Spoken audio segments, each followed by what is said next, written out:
My name is Zara Whitmore. I am 65 years old, a widow, and until recently I spent most of my days tending the garden behind the great white-stone mansion my late husband built for us. That house was more than walls and windows. It carried the echo of our shared laughter, the scars of our quarrels, the scent of holidays filled with family, and the quiet nights when Richard and I would sit together, hands clasped, certain that we had built a life no storm could shake. I thought I knew the shape of my days ahead, quiet ones, marked by memory and the slow rhythm of healing. But on the morning of Richard's funeral, everything I believed about family was split wide open. The church smelled of lilies and candle wax. People whispered, pressing my hands with sympathy, their eyes full of pity. I stood near the casket, holding myself steady. Richard's absence was a canyon inside me, but I reminded myself to stay calm, to honor him with dignity.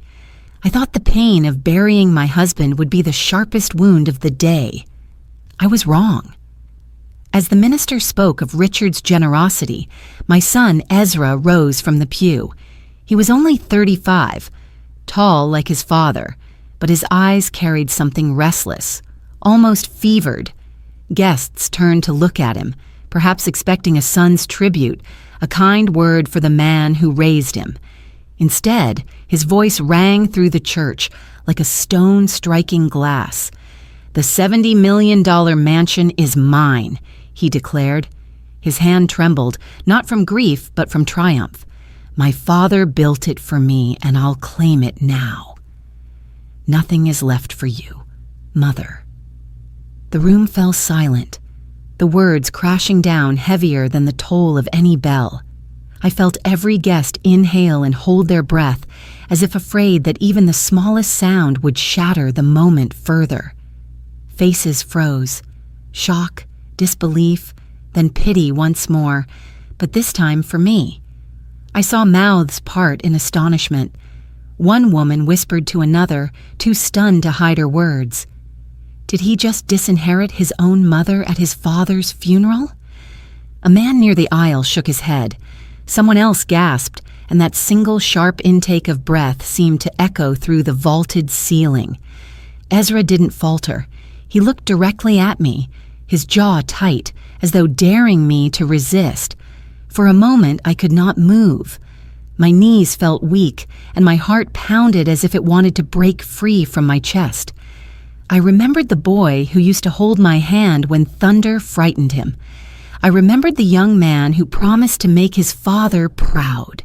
But standing before me now was someone else, someone sharpened by hunger and debt. Guests began murmuring, uneasy, their heads swiveling between him and me. The minister stammered, lost for words. The air was heavy, like a storm pressing against the stained glass windows. I rose slowly, clutching the folder Richard's lawyer had given me only days earlier. My fingers brushed the leather cover, its weight grounding me. I did not speak, not yet. But before I could gather the strength, another voice cut through the thick silence. From the back of the church, a familiar figure stepped forward. It was Mr. Dalton, our family lawyer, his silver hair catching the light. He walked with measured steps, the sound of his shoes steady against the marble floor. He came to stand beside me, looked at Ezra, and in a voice that carried like thunder said, "Not today." Ezra froze. The flush of victory drained from his face, leaving a paleness that told me he understood something had shifted. The guests leaned forward in their pews, straining to catch the current between fatherless widow and only son. For a heartbeat, I felt the church itself hold its breath again.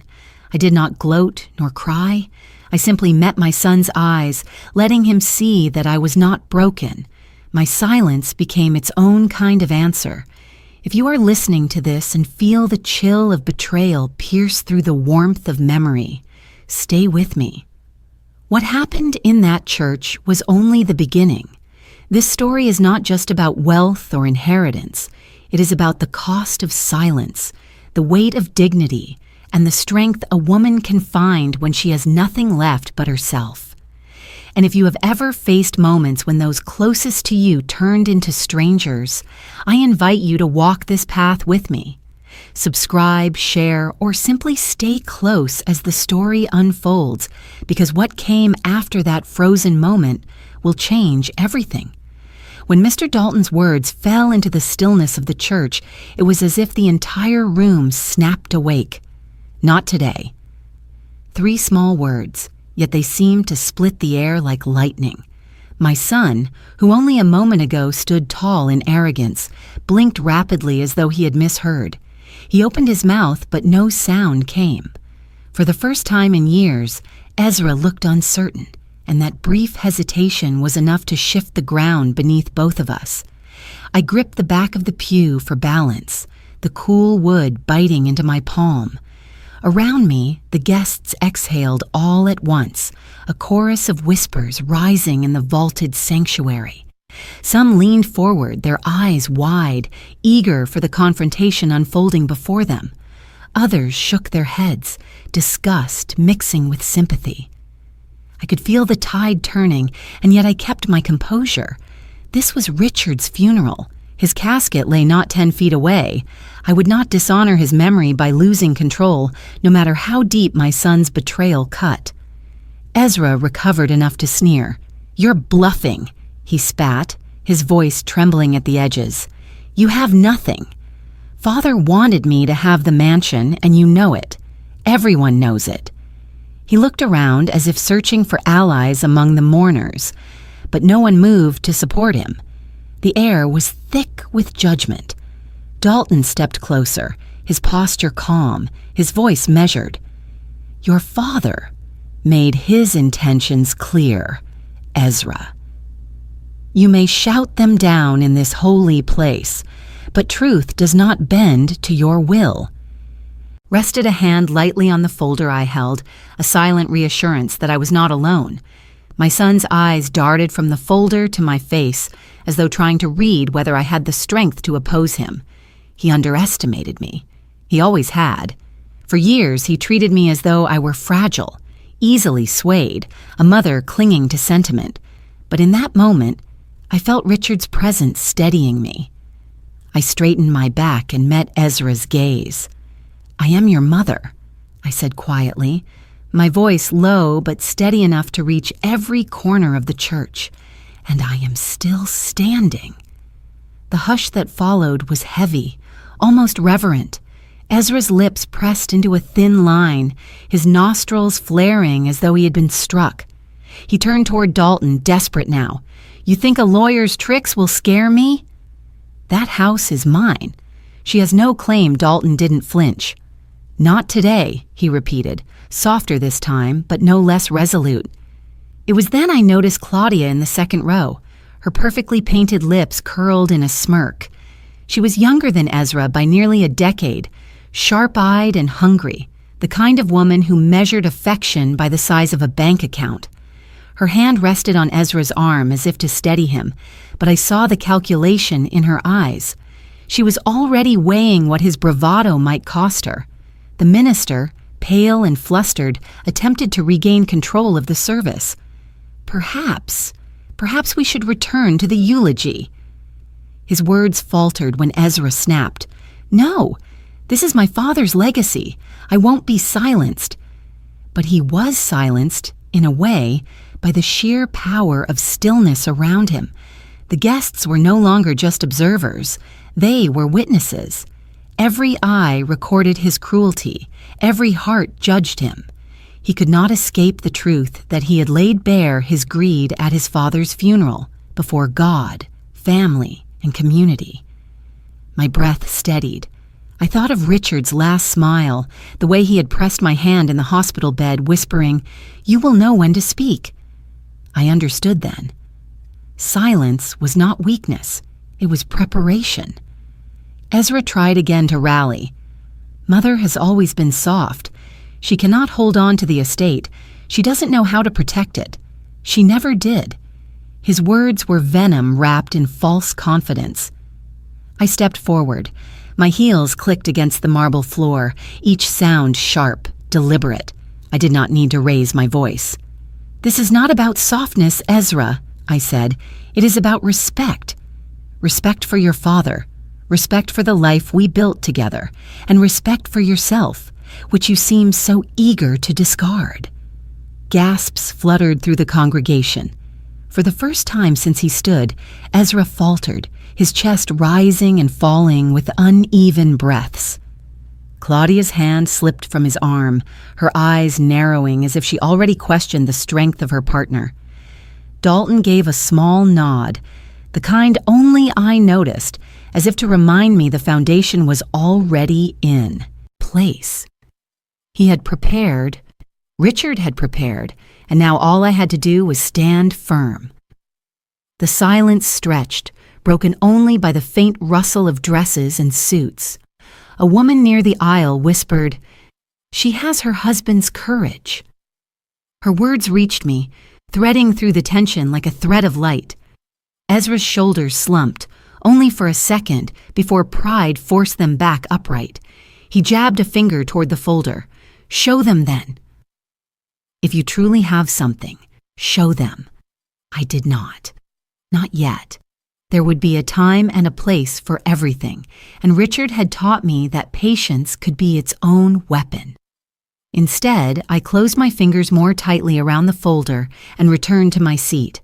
The weight of it rested in my lap like a secret waiting to be unveiled. The guests, sensing the shift, began to murmur again, this time with sympathy rather than shock. The minister cleared his throat, resumed the eulogy, and the service moved forward, though the air still hummed with what had been revealed. My son sat rigid, his pride wounded, his face pale beneath the dim light of stained glass. I looked at the casket, at Richard's still form, and I felt a strange calm. This was only the beginning. The storm had been called forth, and there was no turning back. Yet beneath the grief, beneath the betrayal, a quiet resolve grew.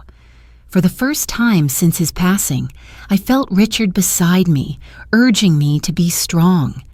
Ezra thought he had won by speaking first. What he did not yet understand was that victory does not belong to the loudest voice. Sometimes it belongs to the one who can wait in silence, steady and unyielding, until the right moment comes. As I sat back down in the pew, the weight of the folder firm in my lap, my mind drifted to a time long before the bitterness of this day, back to when Richard and I first began weaving the threads of our life together. Memories have a way of rushing in when grief cracks the present wide open. The church, with its dark wooden beams and somber faces, blurred before me, and I saw instead a younger version of myself, laughing as the wind whipped through my hair on the porch of a small, crumbling house we rented when we first married. Richard was beside me, his shirt sleeves rolled up, sweat dripping from his brow, his hands calloused from long days building the foundation of a dream. He used to say that love was not only felt but built brick by brick.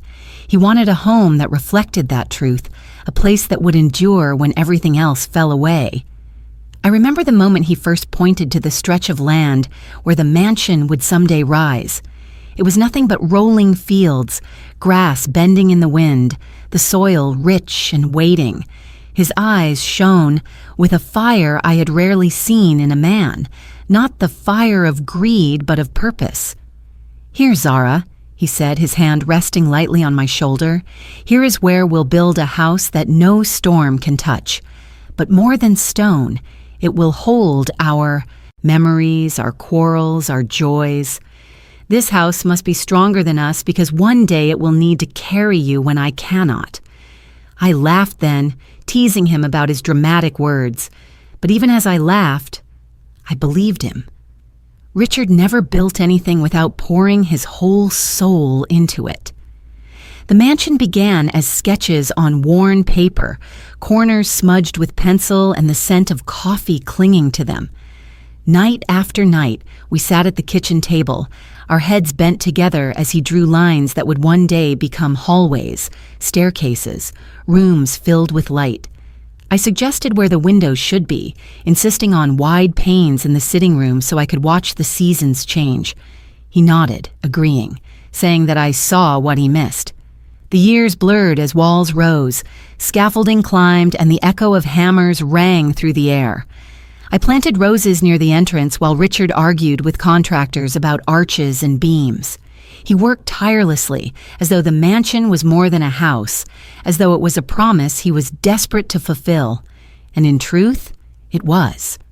When the house was finally complete, we walked through it hand in hand. Sunlight streamed through tall windows, scattering across the polished floor. The staircase curved upward, like an invitation to climb toward dreams. Richard stopped in the great hall, his eyes sweeping across the space, and I saw tears glisten there. He pulled me close, whispering, "This mansion is our legacy, Zara. It must never fall into the hands of greed. It is not for those who see only its price tag. It is for love, for dignity, for the family who will cherish it." Those words stayed with me, etched deeper than the lines of stone in the walls. I often repeated them to myself in the years that followed, especially when Ezra was young. I hoped he would inherit not just the building, but the meaning Richard poured into it.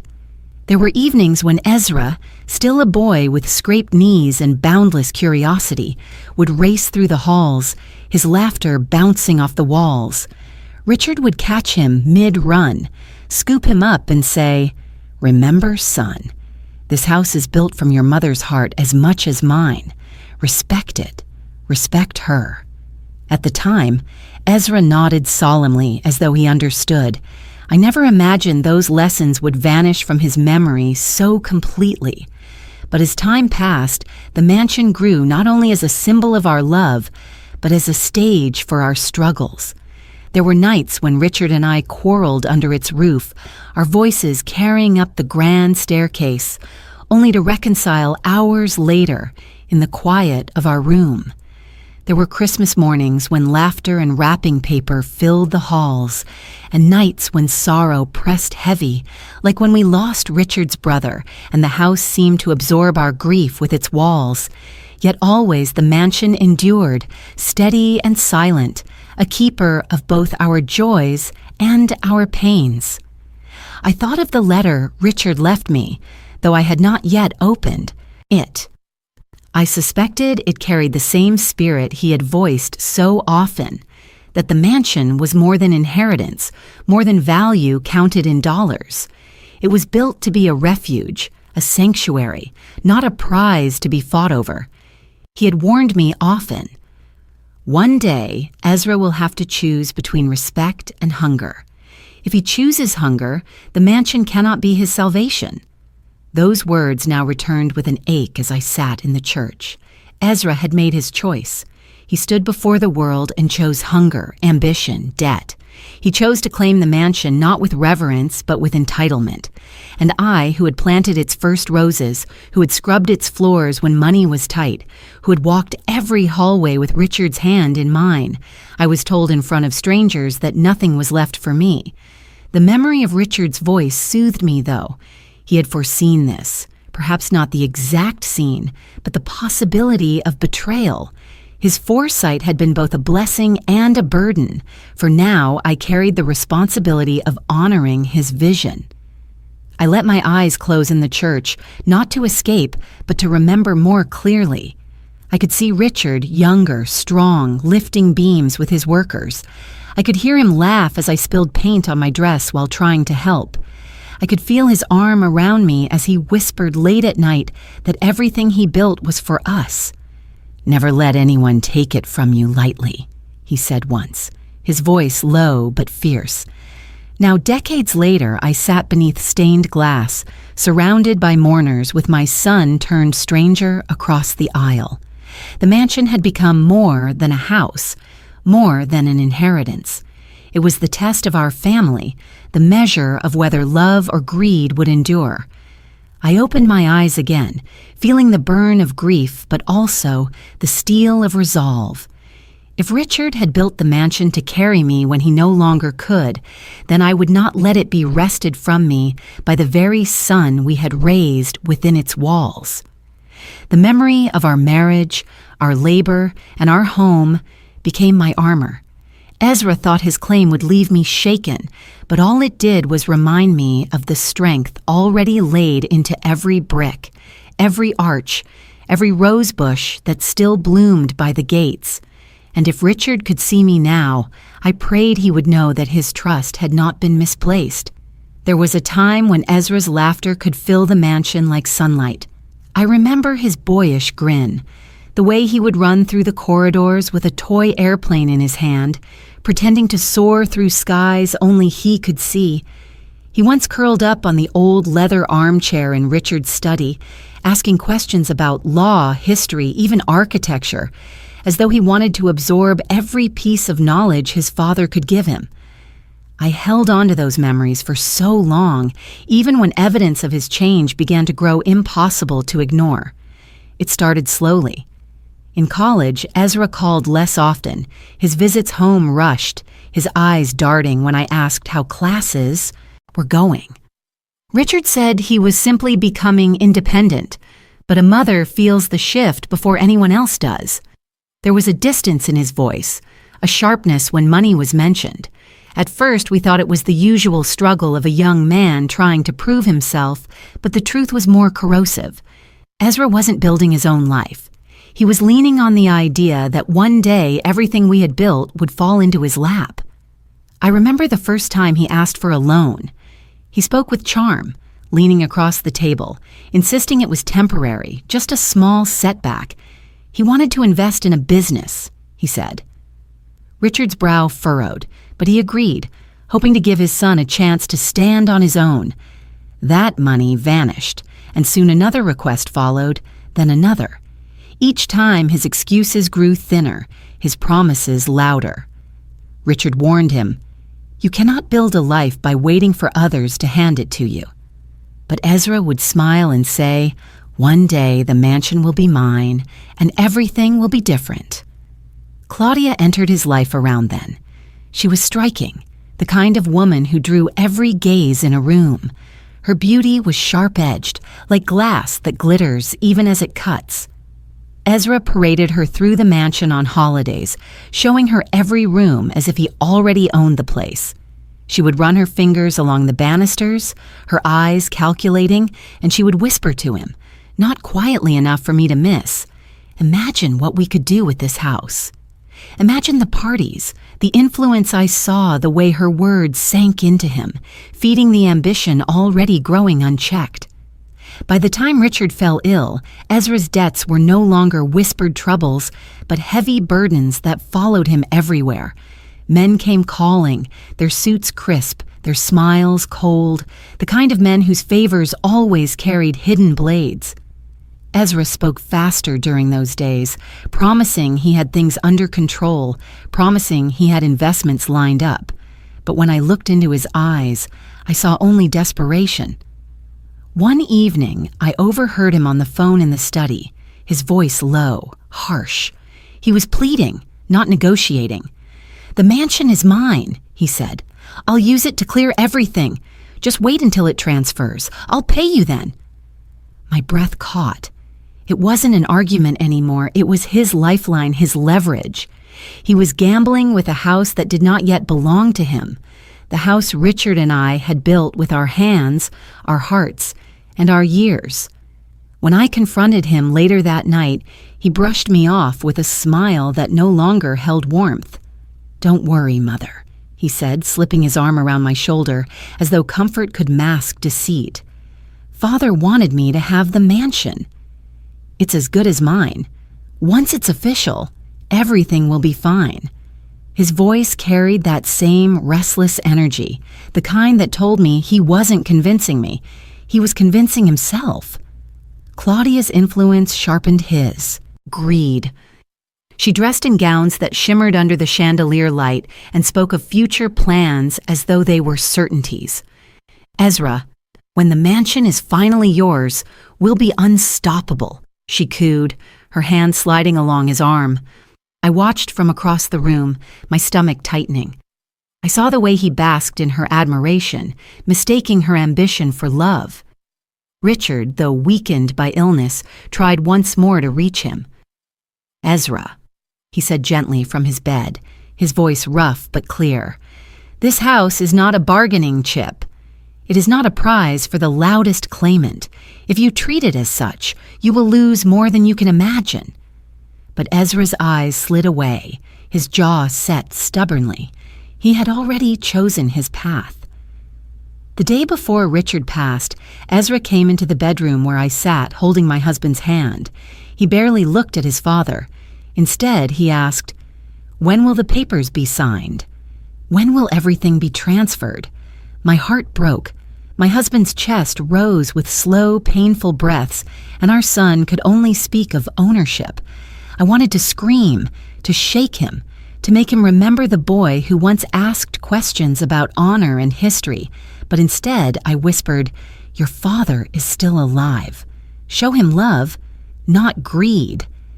Ezra frowned, impatient. "Love doesn't pay debts, Mother."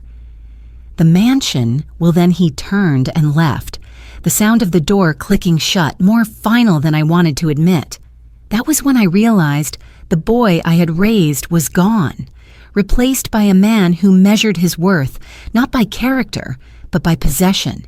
He had already mortgaged his conscience against promises he could not keep. And now, at his father's funeral, he believed he was merely claiming what he had long considered his. As I sat in the church, remembering those moments, I felt both sorrow and clarity. Ezra was not only my son, he had become the embodiment of every warning Richard had ever spoken. He was not driven only by desire. He was trapped by choices, by debts, by the hunger that gnawed at him until he saw nothing but the mansion as salvation. And yet, even as grief pressed on me, another thought hardened in my chest. The mansion was never meant to save him. It was built to shelter love, to guard dignity, to honor a marriage that had endured storms. Richard's voice echoed again in my memory. It must never fall into the hands of greed. I opened my eyes and looked at Ezra across the pews. His face was drawn tight, his jaw clenched, Claudia whispering into his ear. He believed he was moments away from seizing everything. He believed I would crumble. He believed wrong. Richard had always been a man who thought ahead, not out of fear, but out of the quiet certainty that storms come, whether we want them to or not.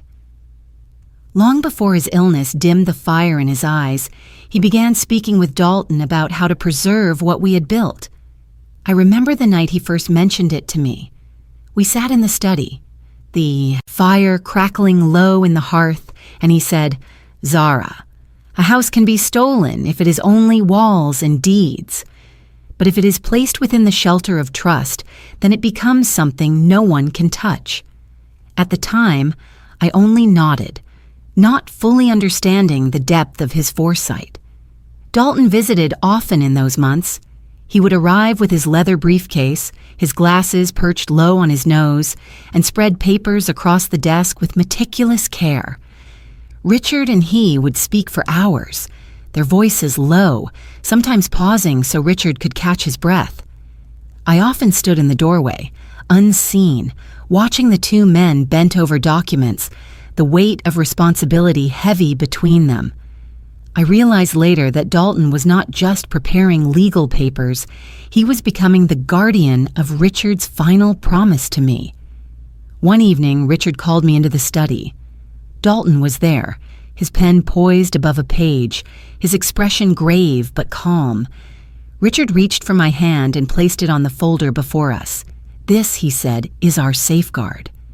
No matter what Ezra believes, no matter what words he shouts, this mansion will remain yours. It is locked in trust, beyond the reach of greed or desperation." His hand trembled, but his eyes held steady on mine. "I cannot protect you with my strength anymore, Zara. But I can protect you with this." I felt a sting in my throat, both from sorrow and from the fierce love behind his preparation. I had always trusted Richard, but in that moment, I understood how deeply he had trusted me. He believed I would carry not just the papers, but the will to stand when the time came. Dalton cleared his throat softly and explained the layers of protection, the clauses written with precision, the foresight to guard against loopholes. His words blurred together for me. I was not a lawyer, nor did I need to be. What I understood was simple. Richard had already built the shield I would one day need.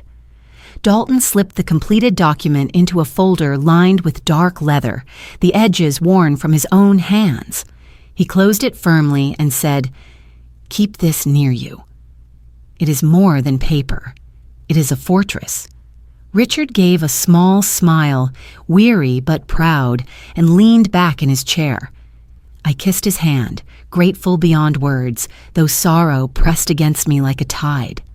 After Richard passed, Dalton returned quietly, without fanfare, as though honoring the gravity of his role. He handed me the same folder, now heavier in my grasp than ever before. "It is safe, Mrs. Whitmore," he said. "Your husband saw far enough ahead to leave you not just with memories, but with protection." I nodded, unable to speak, clutching it to my chest as though it were a piece of Richard himself. That folder lay across my lap at the funeral when Ezra made his declaration. He saw it, but did not understand what it contained. To him, it was only paper, perhaps a relic of his father's estate. He could not imagine the strength it held. And, though my heart broke at the sight of my only son turning into a stranger before me, I felt Richard's foresight steadying my hand.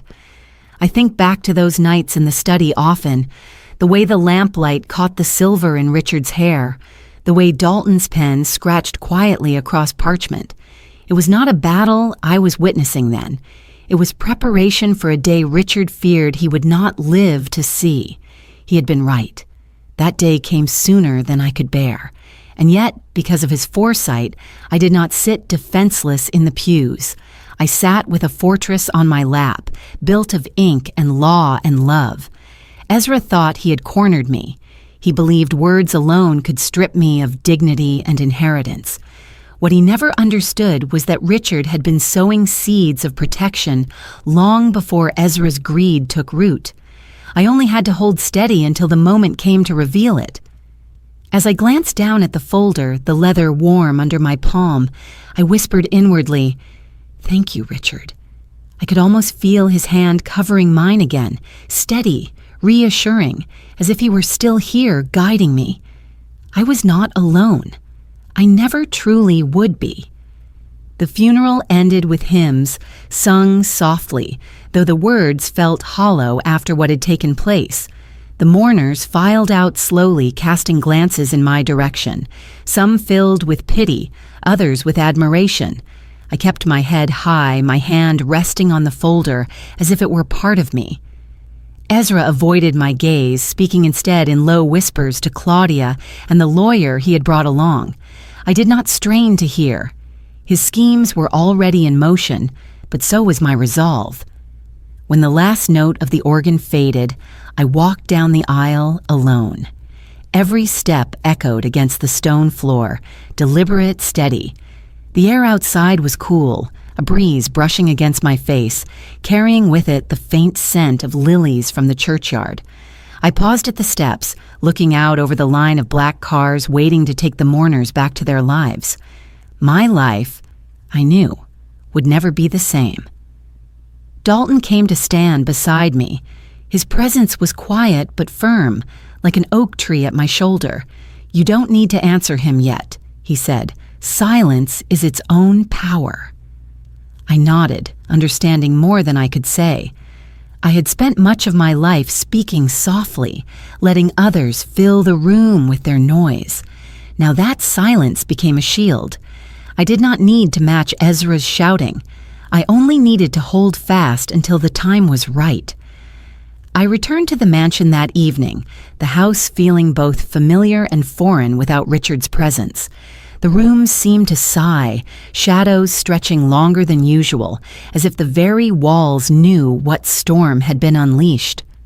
I walked through each room slowly, my hand brushing over the furniture, the banisters, the framed photographs that chronicled decades of family life. In every corner, I could feel Richard's hand guiding me. This was not just a house. It was memory, love, promise.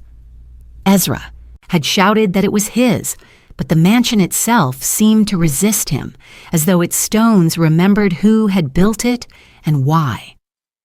I stood before Richard's portrait in the great hall. His eyes, painted with care years ago, looked out at me with quiet strength. "You knew this would happen," I whispered. "You gave me the means to endure, but it is my turn to act." The silence of the hall wrapped around me, not empty but steady, like a vow. That night, I did not cry.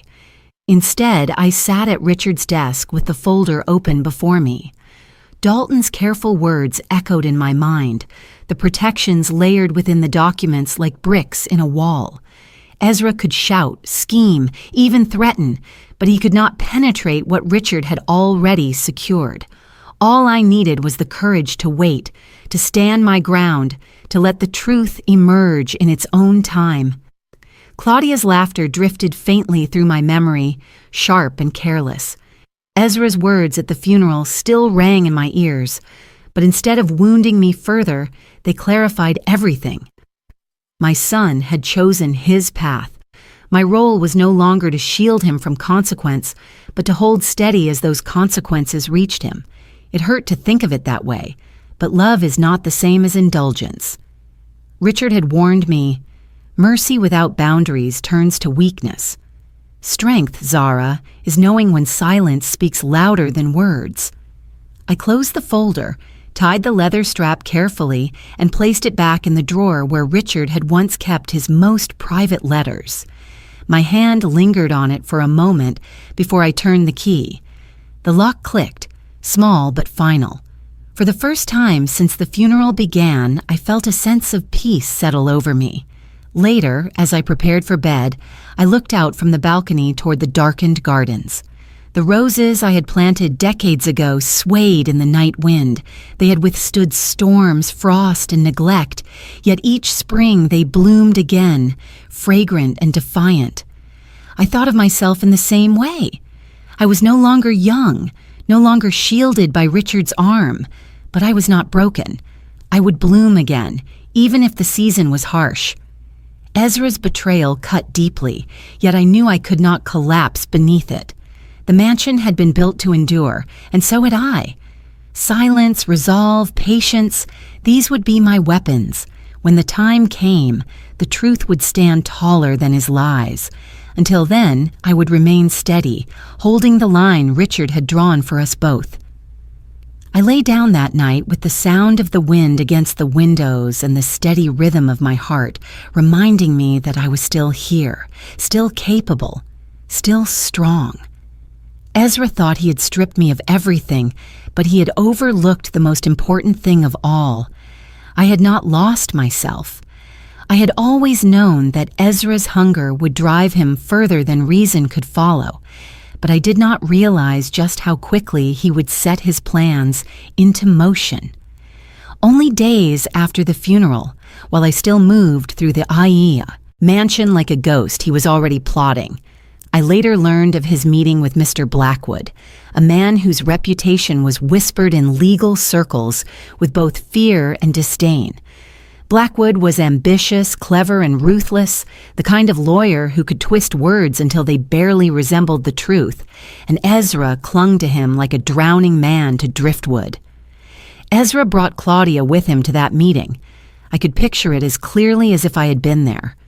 Claudia, draped in a crimson dress, her hair swept back, her smile sharp enough to cut glass.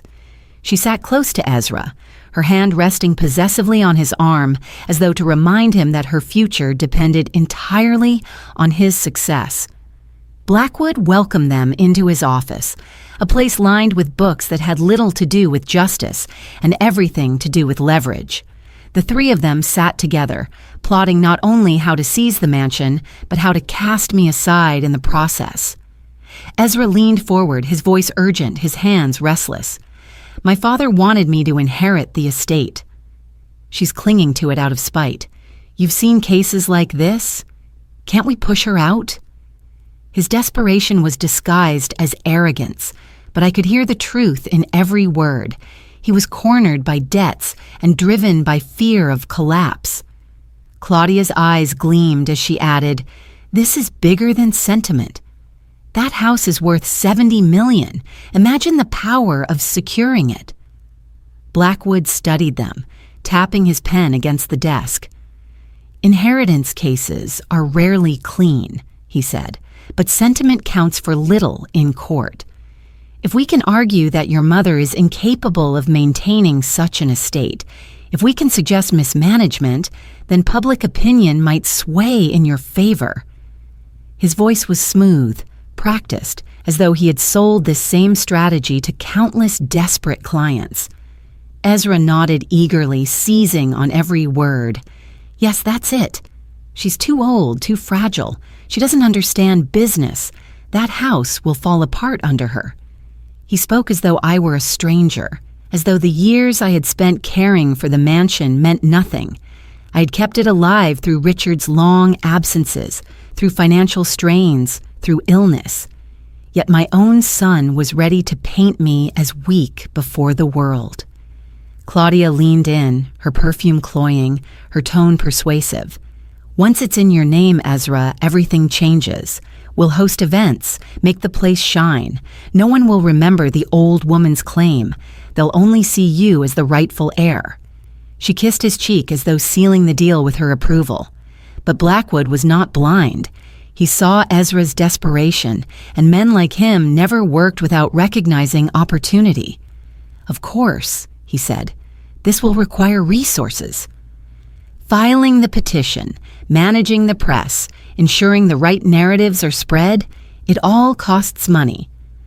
Ezra stiffened at the mention of money, but Claudia squeezed his hand, silently urging him forward. "Do it," she whispered. "We can't back down now." I imagined Ezra hesitating for only a moment before agreeing. He was too deep in debt to retreat, too entangled in Claudia's promises to admit weakness. And so he placed his future in Blackwood's hands, convincing himself that aggression would bring victory. He forgot that the louder a man shouts, the more clearly the world can hear the cracks in his voice. That night, as I walked the halls of the mansion, I felt the shift in the air, as though the house itself knew it had become the center of a battlefield. I paused at the window overlooking the gardens, the roses swaying gently in the moonlight. Richard had planted the first bush with his own hands, telling me that roses were stubborn. They thrived despite the thorns. I placed my palm against the cold glass and whispered, "I will not let him turn this into a prize. It is not his salvation. It is our legacy." I knew Ezra was preparing to strike harder, to paint me as incapable. I could see it in the way he avoided me, the way he whispered with Claudia, the restless phone calls I overheard as he paced the driveway. His ambition was no longer hidden. It radiated from him, sharp and desperate. He believed Blackwood would hand him victory, that Claudia's encouragement was loyalty rather than self-interest. But I knew better. Richard once told me that ambition without honor is like fire without a hearth. It burns everything it touches, leaving nothing but ash. Ezra was feeding that fire, and soon it would consume not only him but everyone foolish enough to stand too close. I sat in Richard's old chair that evening, the folder still locked away but never far from reach. Ezra thought he had found his weapon in Blackwood. What he did not realize was that Richard had given me mine long before. All I had to do was wait. The weight of carrying everything alone pressed heavier with each passing day. Ezra's movements grew bolder, his arrogance feeding on Claudia's whispers and Blackwood's strategies. Though the mansion felt like a fortress around me, I knew fortresses could fall if no one stood beside their keeper. It was then I reached for the people who had always offered me strength, not through wealth or ambition, but through loyalty and wisdom. Helen Moore had been my closest friend for more than 3 decades. We first met when she presided as a judge, and I stood beside Richard during one of his earliest business disputes. Even then, her sharp eyes seemed to see through everything, past the bluster of lawyers and the noise of arguments. Over the years, she became not only my confidant, but also the anchor I leaned on when storms threatened to pull me under. I called her one gray morning, my voice low but steady. "Helen, I need you." There was no hesitation in her reply. "I'll be there within the hour."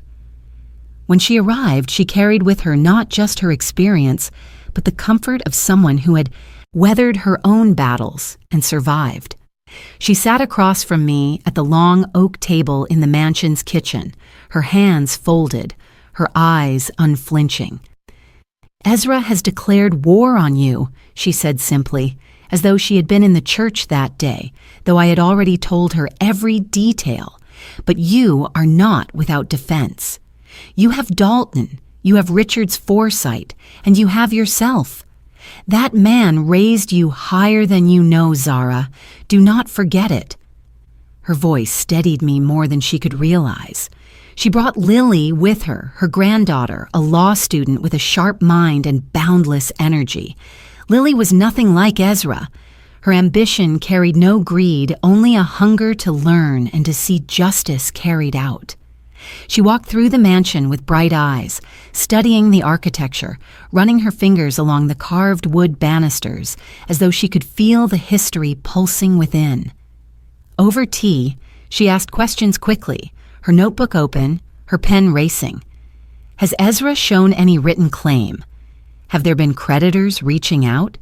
Do you know the extent of his financial entanglements?" Her youth brought urgency, her words spilling over each other, but her eyes shone with determination. Helen placed a calming hand on her arm, reminding her to slow down, but I found comfort in her energy. It reminded me that new generations could carry the torch when we grew weary. I admitted what I had overheard weeks earlier, Ezra speaking of debts and promising the mansion as collateral. Lily's eyes sharpened, her jaw tightening. "That could mean more than simple loans," she said. "If he's dealing with men outside the banks, there may be evidence of illegal debt arrangements. If we can find proof, it will not only weaken his claim, but expose his recklessness." Helen leaned forward, her voice calm but firm. "You cannot let your love for him blind you to what he has become. If he has tied himself to criminals, that is his choice. Your responsibility now is to protect yourself, to honor Richard's vision. Ezra must answer for his decisions, not you." Her words pierced me, not with cruelty, but with the sharp truth of someone who loved me too much to let me waver. I realized then how deeply I needed them both. Dalton could carry the legal shield, but Helen carried my spirit, reminding me of who I was beyond grief and betrayal. Lily carried the spark of pursuit, eager to uncover what hid beneath Ezra's arrogance. Together they formed something I had not felt in weeks, a circle of protection around me. Later that afternoon, Lily asked permission to go through some of the documents Richard had stored in the study. She pored over financial records, her brows knitting as she pieced together clues. Hours passed, the sun dipping lower, the mansion filling with shadows, until she looked up with a sharp breath. "Here," she said, tapping the page. "This isn't just credit card debt or business losses. These are private loans. The signatures don't match standard lenders. He's tied to people who don't forgive easily." My stomach turned cold. I had feared as much, but hearing it spoken aloud confirmed what I dreaded. Ezra wasn't just reckless, he was desperate. He had promised the mansion as a lifeline not only to his pride, but to men whose threats could reach much further than courts. Helen watched me closely, her eyes steady. "Do you see now? This isn't about family anymore. It's about survival, dignity, and law. He's put himself in a cage and he wants to drag you into it with him. You cannot step inside." I closed my eyes for a moment, breathing deeply. The urge to protect him warred with the need to protect myself. But I knew, as Richard had known, that protection without accountability was not love. It was surrender. I would not surrender. That night, as Helen and Lily prepared to leave, Helen embraced me tightly. "You are not alone, Zara," she whispered. "We stand with you." Lily smiled, her notebook tucked under her arm, determination glowing in her expression. "We'll find everything we need," she promised. As I closed the door behind them, I felt a flicker of strength return. Ezra believed me weak, isolated, incapable of standing against him. What he did not know was that I had friends who embodied wisdom and truth, allies who carried both history and youth. And together, with Dalton's shield, Helen's wisdom, and Lily's fire, I would face him. I walked back into the great hall, the echoes of their voices still warming the air, and whispered to the portrait of Richard, "You left me more than a house. You left me people who remind me who I am." And for the first time since the funeral, I believed I might actually win. The days that followed moved quickly, every hour shadowed by the knowledge that Ezra was preparing his attack. Yet beneath his loud declarations and Claudia's smug confidence, something darker lurked. Lily had already uncovered traces of private loans hidden among Richard's files, but I sensed there was more. I could see it in Ezra's eyes whenever he looked at me, a flicker of fear that no arrogance could mask. It was the look of a man being hunted by something far greater than family disputes. Dalton came to the mansion one evening, carrying a slim folder under his arm. His expression was grim, though steady as always. "I think you need to see this," he said, laying the papers across the table. Lily followed him inside, her hair tied back, her notebook already open. She'd been digging into public records with a determination that reminded me of Richard's younger days. The two of them sat with me at the long oak table where Richard and I had once planned our future. Now we were piecing together the wreckage of our son's choices. Dalton adjusted his glasses and pointed to the first page. "These aren't ordinary debts. These are promissory notes signed with organizations that don't operate through banks. He borrowed from financial brokers who are known for their connections to organized crime. Look at the names here. Aliases. But they trace back to men who've been investigated for laundering and loan sharking." My throat tightened as I scanned the lines of figures. The numbers were staggering. Ezra had borrowed sums far beyond what he could ever repay through work or investment. It was clear now he had staked his future entirely on the mansion. To him, it wasn't simply an inheritance. It was collateral in a dangerous game. Lily leaned over the documents, her pen tapping against the margin. "These agreements aren't even legal in structure. They're designed to trap him. There are clauses that double the debt if payment is late. He's already defaulted on at least 2 of them. That means he's not just in debt. He's drowning." The air seemed to grow colder around us. I remembered Richard's warning. Hunger can consume a man until he cannot see anything but the object he believes will save him. Ezra was beyond hunger now. He was desperate. The men behind these debts would not care about sentiment, nor about funerals, nor about the dignity of family. They would come for repayment in whatever form they demanded. I pressed my hands together tightly to keep them from trembling. "He promised them the mansion," I said softly, more to myself than to the others. The image of him in Richard's study, hissing into the phone, came back with brutal clarity. "He told them it would all be his." Dalton nodded. "That explains the urgency." His declaration at the funeral wasn't just arrogance. It was survival. If he doesn't secure the deed, he has nothing to shield himself with. Lily's eyes flashed with both anger and pity. "But he's trying to use you as the shield. He wants you to bear the weight of debts you never created. He's gambling with your life as much as his own." The truth pierced deeper than I expected. Ezra's betrayal was no longer only about greed. It was about dragging me into the pit he had dug for himself. He wasn't just trying to seize the mansion. He was trying to save himself by offering it as ransom. I rose from the table and walked to the tall windows, the garden stretching out under the fading light. The roses swayed gently in the breeze, their thorns catching the glow of sunset. I thought of how many times I had pricked my fingers tending them, small wounds that healed quickly. This wound, though, was different. It cut into the deepest part of me, the place where motherly love and self-preservation collided. Behind me, Dalton's voice was calm but firm. "We need to be ready. He will likely move fast, filing claims, perhaps even manipulating the press to frame you as the obstacle. But the trust is airtight, and with evidence of these debts, we can show his motives clearly." Lily added, "I can continue digging. If we can trace the money trail, if we can tie it to names known for illegal practices, then it's more than just character evidence. It's proof that he is unfit to manage the estate." I turned back to them, my resolve hardening like stone. Do it. Find everything. If Richard took the time to protect me, then I must have the courage to stand in that protection. Ezra has made his choices. Now he must face them. The room fell quiet for a moment, the weight of what we uncovered settling on all of us.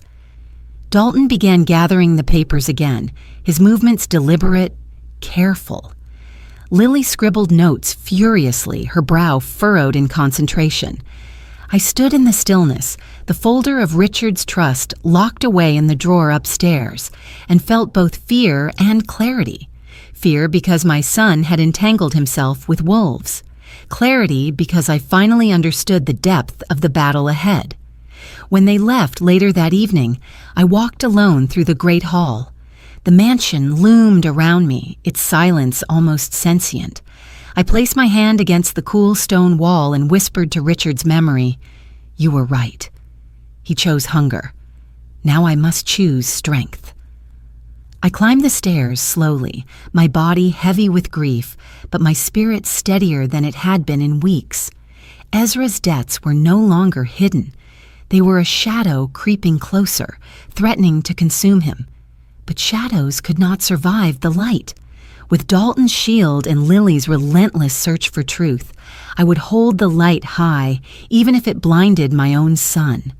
That night, as I closed my eyes, I no longer felt helpless. Betrayed, yes. Wounded deeply. But helpless? Number. Richard had sown the seeds of protection, and now the truth of Ezra's debts would water them into strength. The confrontation I had dreaded came sooner than I expected. It was late afternoon when I heard the heavy slam of a car door outside the mansion. The sun was beginning to dip, painting the sky in shades of fading gold. I stood at the window watching as Ezra strode up the path with Claudia beside him, her heels clicking sharply against the stone walkway. He didn't knock when he reached the front door. He pushed it open as though he already believed it belonged to him. I was waiting in the great hall, standing near Richard's portrait. The echoes of their footsteps filled the space, and when Ezra saw me, his mouth curved into something between a smirk and a snarl. "Mother," he said, drawing out the word as though it was a formality, "you've made things unnecessarily difficult." Claudia stepped forward first, her lips painted a perfect shade of red, her eyes glittering with calculation. "You know this isn't sustainable, Mrs. Whitmore," she said smoothly. "Ezra is the rightful heir, and all of this resistance only makes you look bitter. Why not make it easy for everyone? Sign the transfer, hand over the mansion, and you won't have to face the embarrassment when this goes public." I felt my heart harden at her words. The arrogance of a woman who had never planted a single flower in the gardens, never spent sleepless nights in these halls, never felt Richard's hand steady her through grief.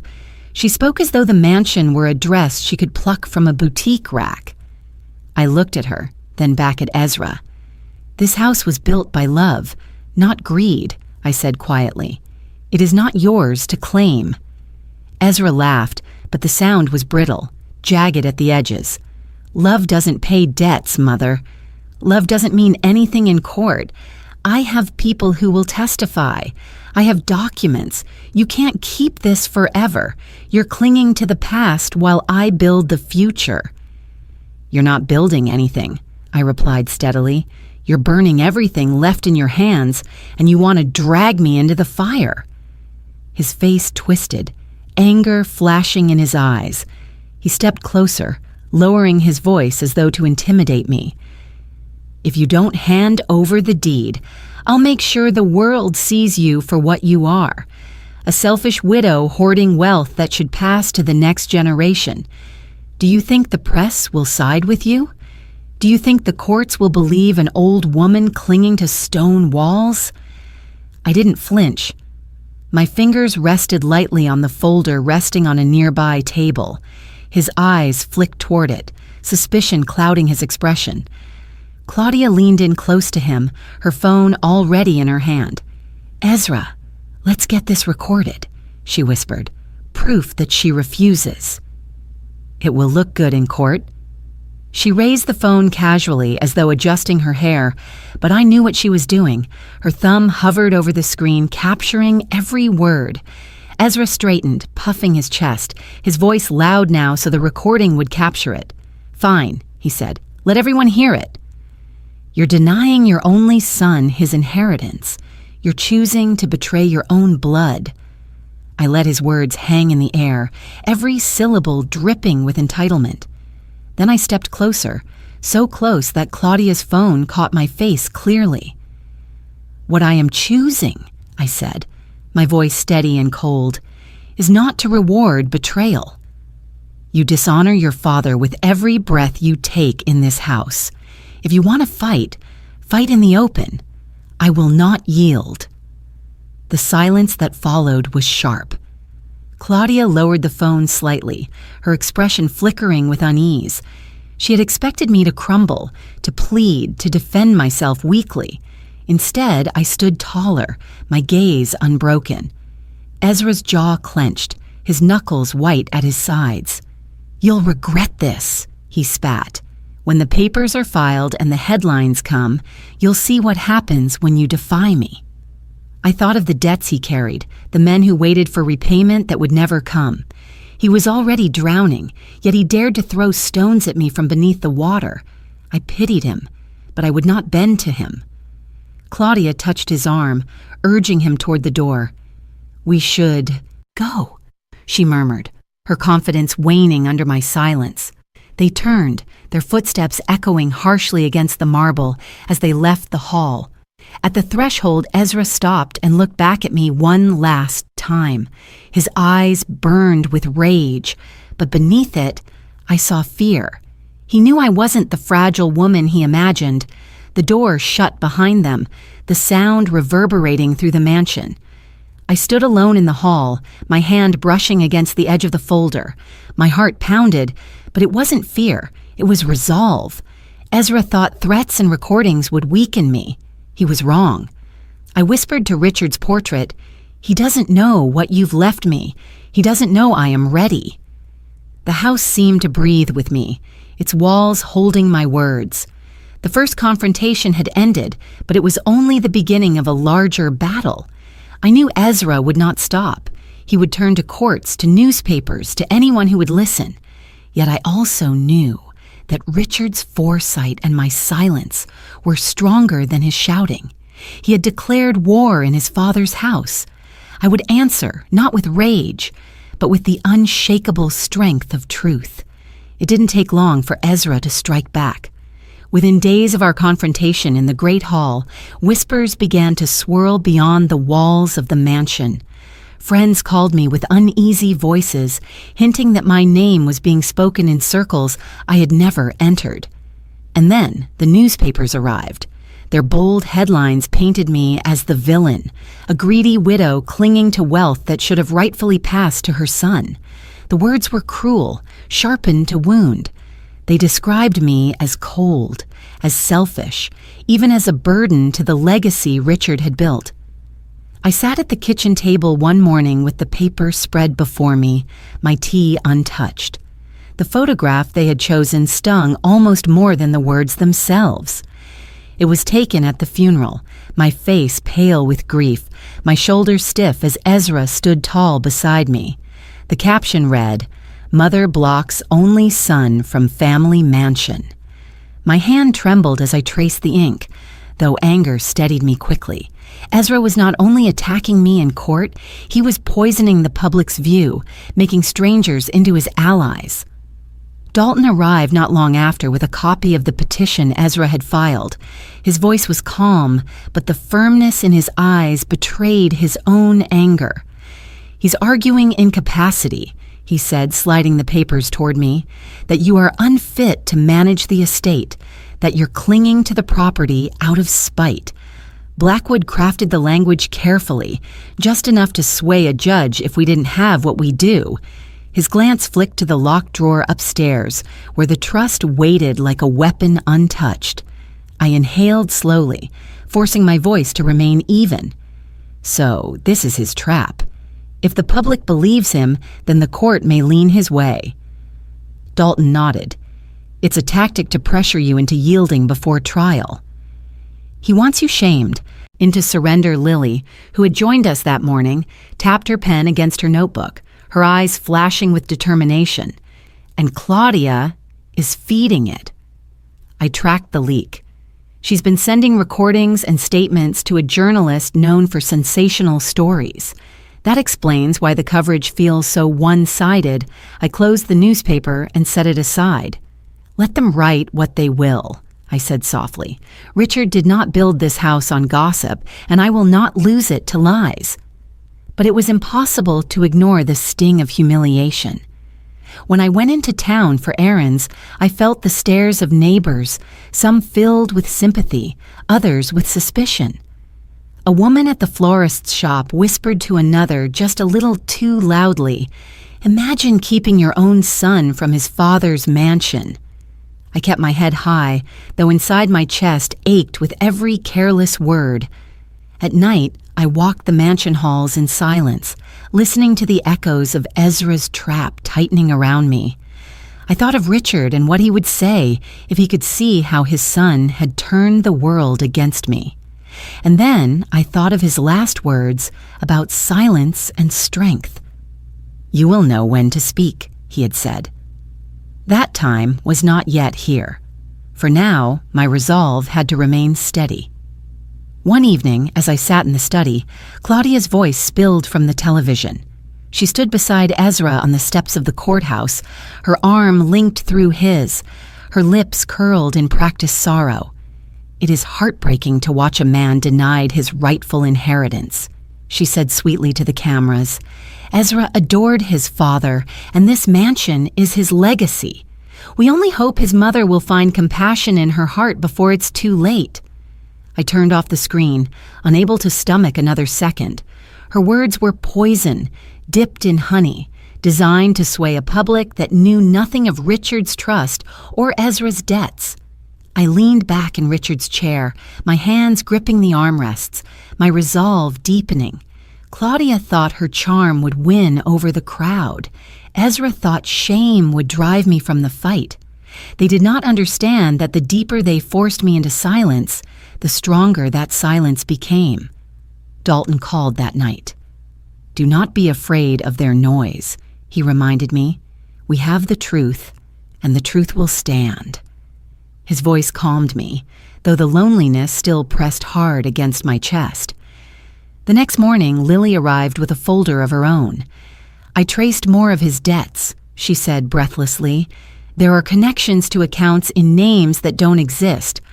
It's a shell game, and it's collapsing. If we can bring this into court, it will crush his credibility." Her youthful determination lit something inside me that no headline could extinguish. Still, I could not deny the pain.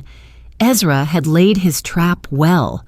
By turning the court of public opinion against me, he had tried to strip me of dignity before the legal battle even began. Yet as I walked through the mansion that evening, brushing my fingers along the familiar walls, I realized the trap had not caught me. It had caught him. Every lie he spread, every headline he pushed, only revealed more of his desperation. I stood in the great hall looking up at Richard's portrait. "He's trying to bury me with shame," I whispered, "but he is burying himself instead." The house seemed to listen, the silence wrapping around me like armor. The storm outside was loud, but inside, I held steady.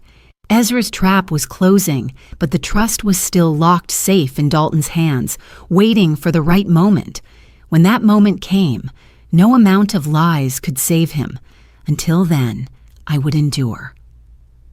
The morning after Claudia's performance on the courthouse steps, I sat at Richard's desk, staring at the folder that had been with me since the day he died. Its leather cover was smooth from years of Dalton's careful hands, its weight a constant reminder of the shield Richard had built for me. For days I had resisted the urge to open it fully, to study every page, as though doing so would make the battle real before its time.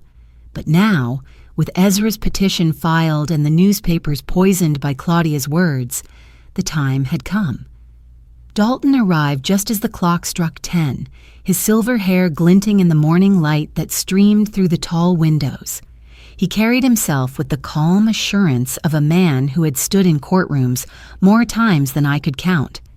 He set his briefcase on the desk, but his eyes went straight to the folder.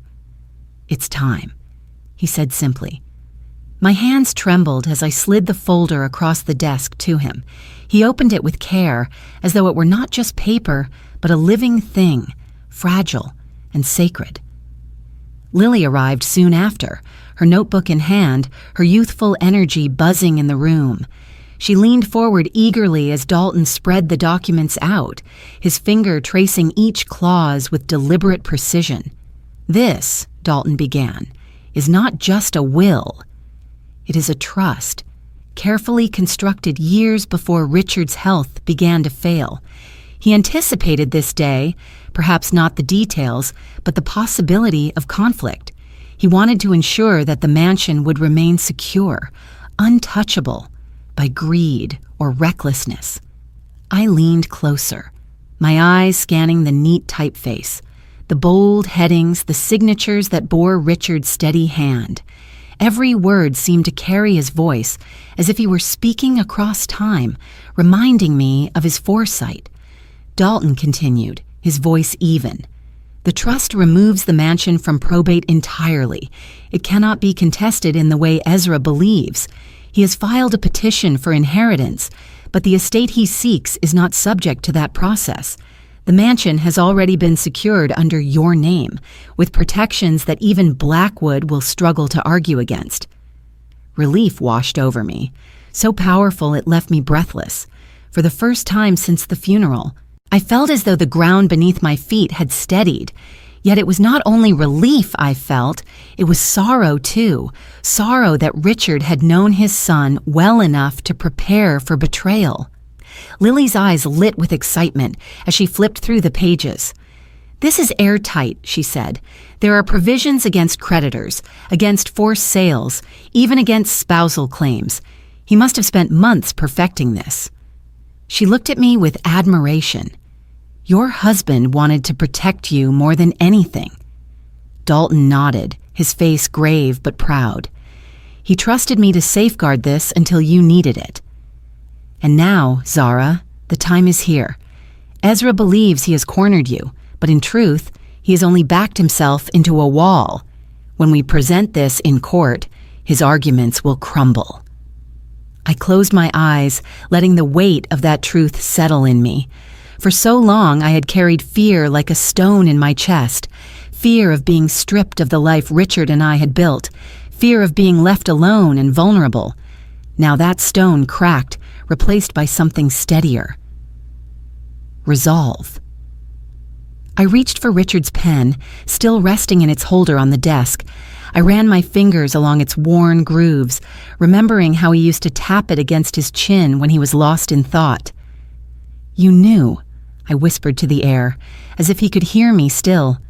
You knew our son's weakness before I allowed myself to see it. And you gave me the strength to stand against it. Dalton gathered the papers neatly, sliding them back into the folder with reverence. Keep this with you until we meet in court, he said. But remember, Zara, this is not just protection. This is victory waiting to be revealed. When the time comes, let the truth speak. Lily leaned closer, her eyes shining. We should prepare for backlash. Ezra won't accept this quietly, but he can't undo what's already written. The law is on your side. I looked at both of them, my allies in this storm, and felt gratitude swell in my chest. Thank you, I said softly, for standing with me, for believing in me when my own son does not. That evening, I carried the folder upstairs to my room. I placed it on the bedside table, its presence like a sentinel watching over me. I lay in bed with the lamplight casting soft shadows across the walls, and I thought of Richard once more. He had not left me unarmed. He had left me with foresight, with allies, with a shield forged from love and law. Ezra believed his noise would drown me, but soon, when the court convened, he would hear the quiet thunder of Richard's legacy. It would not be shouted. It would not be dramatic. It would be steady, undeniable, final. I fell asleep that night with the folder inches from my hand, the sound of the wind against the windows, a lullaby. And for the first time since Richard's passing, I dreamed not of loss, but of strength. The house itself seemed to breathe easier, its walls settling as though they too knew that justice had already been written. The day of the hearing arrived with the weight of inevitability. I woke before dawn, the mansion quiet around me, the roses outside still heavy with dew. I dressed in black, not for mourning, but for resolve. A simple suit that Richard had once said made me look like the strongest woman in any room. When Dalton came to collect me, the folder was already in my hand, the leather warm from my touch. The courthouse was crowded, the air buzzing with reporters, photographers, and onlookers who had followed the story since Ezra first cried his grievances to the world. Flashbulbs burst like lightning as I walked up the stone steps, Dalton steady at my side. I kept my head high, refusing to give them the picture of a widow bowed by shame. Inside, the courtroom hummed with anticipation, the benches filled with curious strangers, a few familiar faces, and the ever-present whisper of judgment. Ezra was already there, seated beside Blackwood. He looked sharp in his suit, his tie knotted with care, but his eyes betrayed the storm within. Claudia sat just behind him, poised as though she were attending a gala, her gaze sharp and smug. When our eyes met, Ezra smirked, as if certain of victory. I returned his gaze calmly, my silence answering him more loudly than words. Judge Ramirez entered, his black robe flowing as he took his place at the bench. The murmurs died instantly, replaced by the weight of authority that filled the room. His reputation preceded him, fair, unyielding, and intolerant of theatrics. This was no stage for Ezra's performance. Blackwood rose first, his voice smooth and confident as he painted a picture of me as incapable. He spoke of age, of fragility, of a woman unable to carry the weight of such a vast estate. He gestured toward Ezra with practiced flourish. This is a son devoted to his father's legacy, ready to assume responsibility where his mother has faltered. His words slithered through the room, persuasive to those who did not know the truth.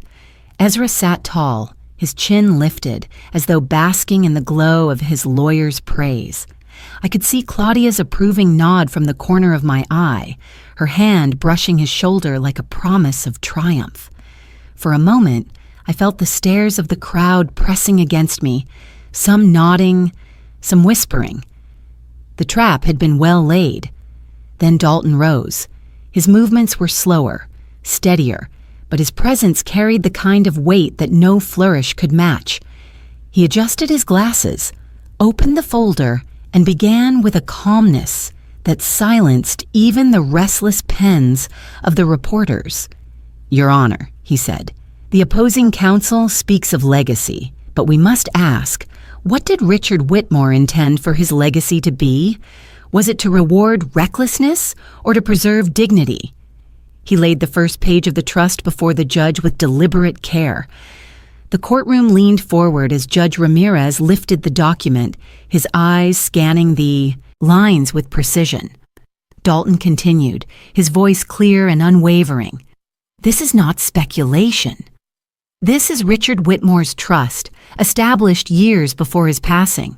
It removes the mansion entirely from probate, placing it securely under Mrs. Whitmore's stewardship. This was his will not in theory but in law, executed with foresight and precision." Gasps rippled through the benches. Reporters scribbled furiously, their pens scratching across paper like the crackle of fire. Ezra's smirk faltered, his eyes darting between the document and his lawyer. Blackwood shifted uncomfortably, his polished confidence cracking as Dalton went on. "The son claims devotion," Dalton said, his voice sharpening slightly. "Yet his devotion is measured in debts, not duty. He has tied himself to obligations that threaten not only his name, but this very estate." Richard Whitmore anticipated such danger, and he prepared for it. He placed his trust where it would be honored, not squandered. Ezra slammed his hand on the table, his voice breaking the silence. "Lies! He's twisting everything. That house is mine." His outburst echoed, but Judge Ramirez's gavel struck sharply. "You will remain silent until spoken to." The authority in his voice silenced even the whispers in the gallery. Dalton handed over more pages, each one signed, dated, notarized, a fortress of legality no argument could breach. I watched as Judge Ramirez read, his expression unreadable but steady. Each moment felt like an eternity, the fate of Richard's legacy hanging in the balance of his measured eyes. When Dalton finished, he returned to his seat, his calm composure unbroken. The silence that followed was thick, every breath in the room held captive. Ezra fidgeted beside Blackwood, his earlier confidence draining as he realized the trap had turned. Claudia's face tightened, her lips pressed into a thin line. Judge Ramirez finally looked up, his gaze sweeping across the room before settling on Ezra.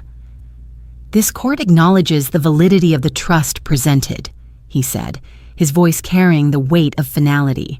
"The property in question is not subject to inheritance claims as argued. It is secured under Mrs. Whitmore's name, as was the explicit intent of her late husband."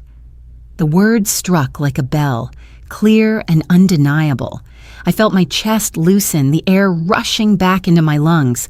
Richard's foresight had spoken through the law, his promise fulfilled. Ezra sat frozen, his face pale, his hands trembling on the table. The courtroom buzzed again, reporters scrambling, whispers swelling like a tide. I sat still, my hands folded in my lap, my face calm. I did not smile, did not gloat. I only breathed, steady and quiet, as Richard had taught me. Victory did not need to be loud, it only needed to be true. The moment Judge Ramirez acknowledged the trust, the courtroom shifted like the ground had cracked beneath my son's feet. Ezra's face drained of color, his mouth opening and closing as though he could not believe the words he had just heard. Blackwood leaned close to him, whispering frantically, but Ezra's eyes darted wildly, searching for some thread of control that had already slipped away. For the first time, I saw fear unmasked in him, raw and unsteady. He slammed his fist against the table, his voice rising until it cracked. "This is fraud!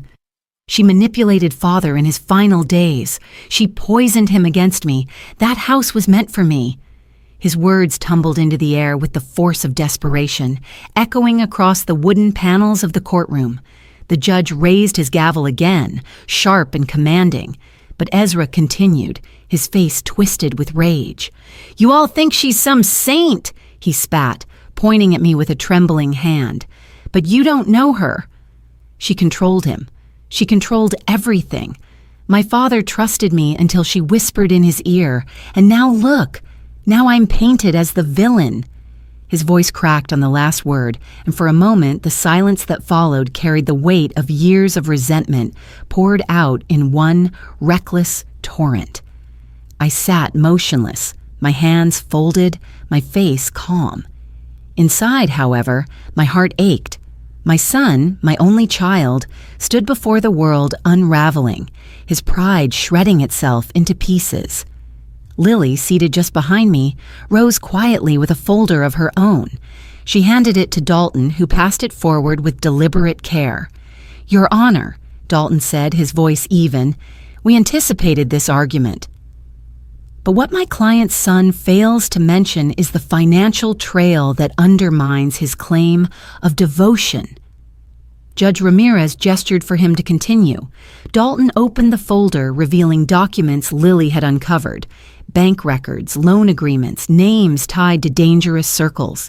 He laid them one by one before the bench, each page a stone added to the weight, crushing Ezra's defense. "This is the reality," Dalton said. "The petitioner is not motivated by loyalty to his father. He is drowning in debts to entities well beyond the reach of lawful institutions. He promised the mansion as payment long before his father's death. This is not devotion. This is desperation." Gasps rippled across the gallery. Reporters leaned forward, their pens racing, their cameras snapping. The words "debts" and "desperation" buzzed through the crowd like bees stirred from a hive. I could feel the air shift, judgment tilting decisively against Ezra. Ezra's hands shook as he grabbed the papers, crumpling one in his fist. "Lies!" he shouted. "This is fabricated!" "You're all against me. She planned this with you, with all of you. You want to see me ruined." His voice cracked again, higher this time, unsteady. Claudia reached for his arm, her face tight with unease, but he shoved her hand away, his eyes wild. I had never seen him like this, not even in his most reckless years. He was unraveling before everyone, his pride tearing into madness. "Father promised me," he screamed, his voice hoarse now. "He said it would all be mine." She tricked him. She tricked you all. I am his son. I am his blood. Judge Ramirez's gavel struck hard, the sound reverberating through the tense air. "Mr. Whitmore," the judge said firmly, "compose yourself. This court will not tolerate baseless accusations or disruptive conduct." But Ezra could not compose himself. He was past reason, past dignity. I sat still, my heart breaking even as my resolve grew sharper. This was the boy I had rocked to sleep, the young man I had prayed for through long nights. And now he stood as a stranger, his desperation laid bare, his dignity shredded in front of a watching world. Yet even through my grief, I knew this unraveling was not mine to stop. He had chosen this path, and now he bore its weight. Lily leaned closer to me, whispering softly, "This is the truth coming to light. Hold steady." Her voice steadied me, reminding me that silence remained my greatest strength. I did not need to answer his accusations. The truth was already louder than his shouting. Ezra's outburst continued until finally the bailiff stepped forward, his broad frame casting a shadow over my son. Only then did Ezra slump back into his chair, his face pale, his hands trembling as though he had just fought a war against ghosts. He muttered under his breath, but the fire in his eyes had dimmed into something darker, fear mixed with shame. Judge Ramirez adjusted his glasses, his tone measured and cold. "The documents will be entered into the record. The evidence of debts is clear. The court will weigh this alongside the trust." He paused, his gaze steady on Ezra. "I strongly advise you to regain control of yourself if you wish to be heard further." The silence that followed was suffocating. Reporters exchanged glances, already scribbling the story that would make headlines by morning. The son who unraveled under the weight of his own lies. Claudia sat stiffly, her lips pressed thin, her eyes calculating as though already reassessing her place beside him. I closed my eyes briefly, whispering inwardly to Richard, "You saw this coming. You knew what he would become. You gave me the strength to endure, and now the truth is laying him bare." When I opened my eyes again, I felt steadier than ever. Ezra's spiral had begun, and no amount of noise could undo what had already been revealed. When Ezra finally collapsed into his chair, pale and trembling, I thought the storm inside the courtroom might subside. But the quiet that followed was heavier than thunder. Every eye was still on him, and he knew it. His pride had shattered in front of strangers, and yet he still tried to sit tall, his jaw clenched tight. Claudia, seated just behind him, no longer touched his arm or whispered encouragement. She sat frozen, her face unreadable, her hands folded neatly in her lap. I watched her carefully. She was never one to linger beside a sinking ship for long. Judge Ramirez called for a short recess, and people spilled into the hallways. Reporters swarmed near the doors, cameras flashing as whispers carried like smoke. I remained seated, calm, while Dalton leaned toward me. "Stay composed. The walls are closing in on him, but we must let the law finish the work." I nodded, steadying myself. The folder with the trust still rested secure in Dalton's briefcase, but I no longer needed to cling to it as armor. The truth was already unfolding in plain sight. When the court resumed, Ezra seemed diminished. His tie was loosened, his hair slightly disheveled, his eyes darting as if searching for a lifeline. Claudia's gaze lingered on him only briefly before she turned her attention forward, her expression cool. Then, in a move none of us expected, she stood when Judge Ramirez asked if there were any additional submissions. "Your Honor," she said, her voice clear and steady, "I have something the court should hear." The gallery erupted in murmurs. Ezra turned sharply toward her, his face a mask of disbelief. "Claudia, sit down," he hissed, his voice low but urgent. But she ignored him, stepping toward the bailiff with a small flash drive in her hand. The judge raised an eyebrow. "State your name for the record." "Claudia Reynolds," she replied. "I was present during several private conversations with Ezra Whitmore. I have a recording that may be relevant to these proceedings." Gasps broke out again, louder this time. Ezra lunged halfway out of his chair. "Claudia, don't you dare!" he shouted, but the bailiff had already taken the drive, handing it to the clerk. The judge gestured for it to be played. The speakers crackled to life, filling the courtroom with the unmistakable sound of Ezra's voice. "The mansion is just a ticket out," he said in the recording, his tone sharp and hurried. "Once it's in my name, the debts disappear." "Claudia, you know it. That house isn't about family or legacy. It's leverage. My mother can rot in it for all I care. What matters is using it to buy freedom." The words rang out like a hammer striking steel. My chest tightened, but I kept my face steady. The gallery erupted in shocked whispers, reporters nearly leaping to their feet as they scribbled and typed. Judge Ramirez struck his gavel for order, but the damage was already done. Ezra's face turned crimson. He spun toward Claudia, his voice breaking. "You set me up! You betrayed me!"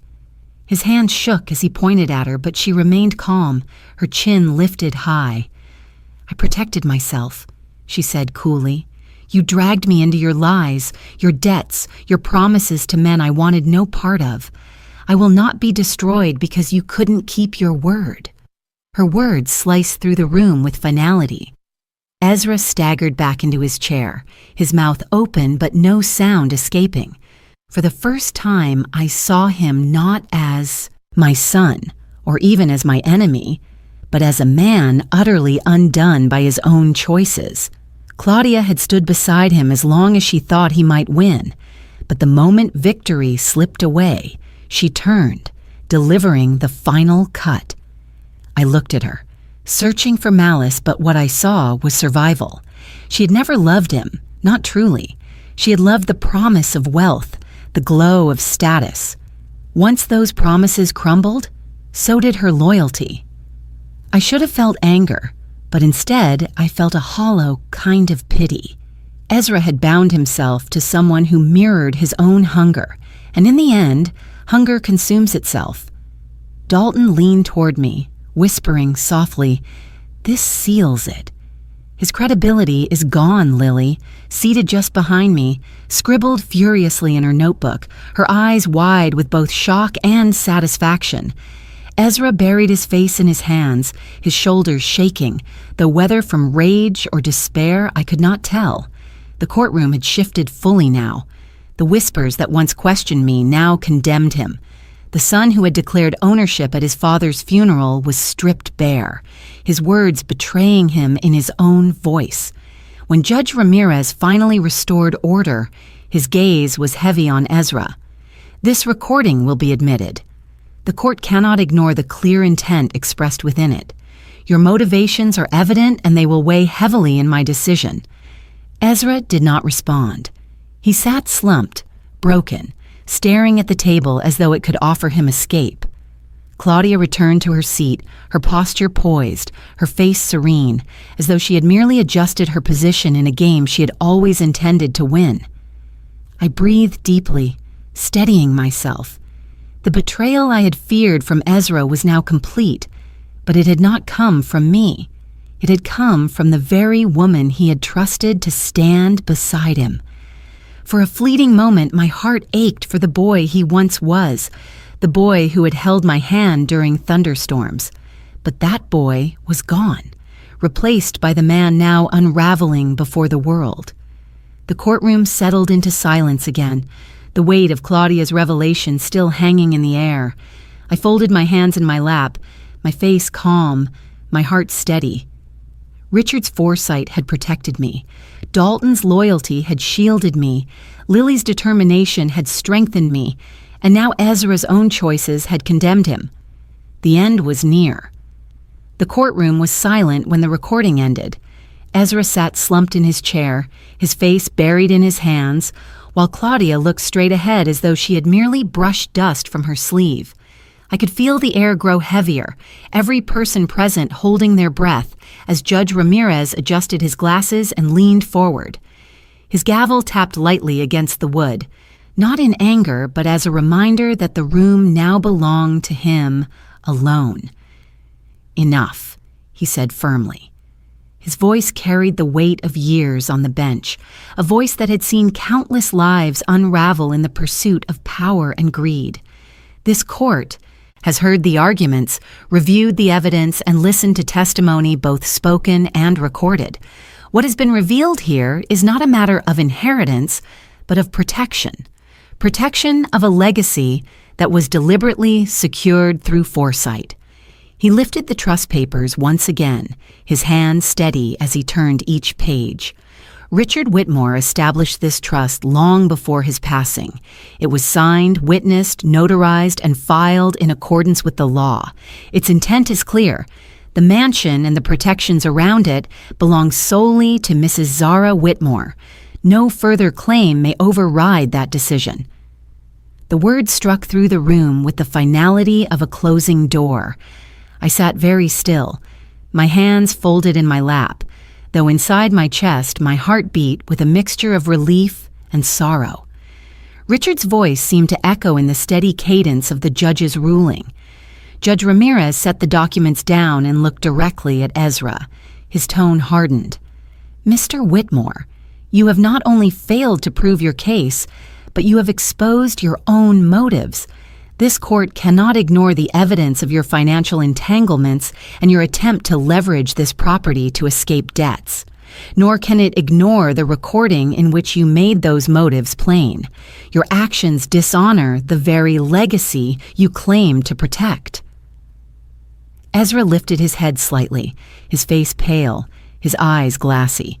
He opened his mouth as though to argue, but the judge raised his hand sharply. "No more outbursts. You have spoken enough. This ruling is final." The gavel came down with a decisive crack that reverberated through the wood and stone of the chamber. The petition is denied. The mansion and all assets under the trust remain under the stewardship of Mrs. Whitmore. Furthermore, this court rules that any creditors seeking restitution must direct their claims solely toward Mr. Whitmore and not the trust or its beneficiary. This estate is shielded from such obligations by design. The room erupted into murmurs, reporters scribbling furiously, cameras flashing like a sudden storm of light. I felt Dalton's steady hand rest briefly on mine, a quiet reassurance that the battle had been won. Lily sat just behind me, her eyes shining with the pride of someone who had fought alongside me. Ezra, however, looked as though the ground had collapsed beneath him, his face twisted with disbelief, his lips forming silent protests that never found sound. Claudia leaned away from him, her expression detached, as if she no longer had any part in his ruin. Blackwood gathered his papers stiffly, his jaw clenched, his polished confidence broken. Judge Ramirez continued, his tone softer now but no less commanding. This court acknowledges the pain of family disputes such as this, but let it be clear, the law does not reward greed, nor does it punish foresight. Mr. Whitmore, your father acted out of love and wisdom.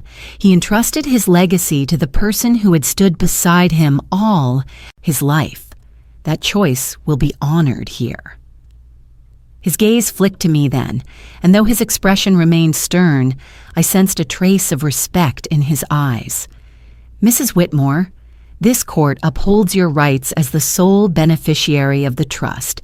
May you carry this legacy with the dignity that has been evident throughout these proceedings. My throat tightened, but I bowed my head slightly in acknowledgement. I would not weep, not here, not in front of Ezra. This victory was not triumph to be shouted, but justice delivered in quiet strength. The gavel struck once more, final and echoing. Court is adjourned.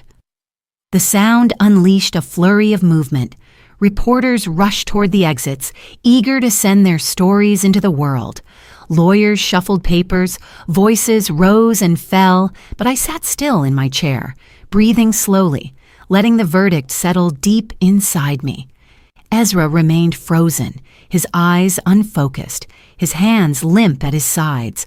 For a brief moment I saw not the man who had betrayed me, but the boy who once clutched my hand in crowded rooms. But the moment passed. Choices had been made, and consequences had followed. Dalton leaned close. It is done, Zara. Richard's foresight carried you through. You are free. The word echoed inside me as I rose to my feet, the trust secure, the mansion protected, my dignity intact. I walked past Ezra without speaking, his eyes darting toward me as though pleading silently for something I could no longer give. I kept my gaze forward, steady, carrying Richard's memory with me like a shield. Outside the courthouse, the sky had cleared, sunlight spilling across the steps where cameras still flashed. For the first time in weeks, I did not dread the lenses pointed at me. Let them take their pictures. Let the world see not a widow clinging to the past, but a woman who had endured, who had been tested and had not broken.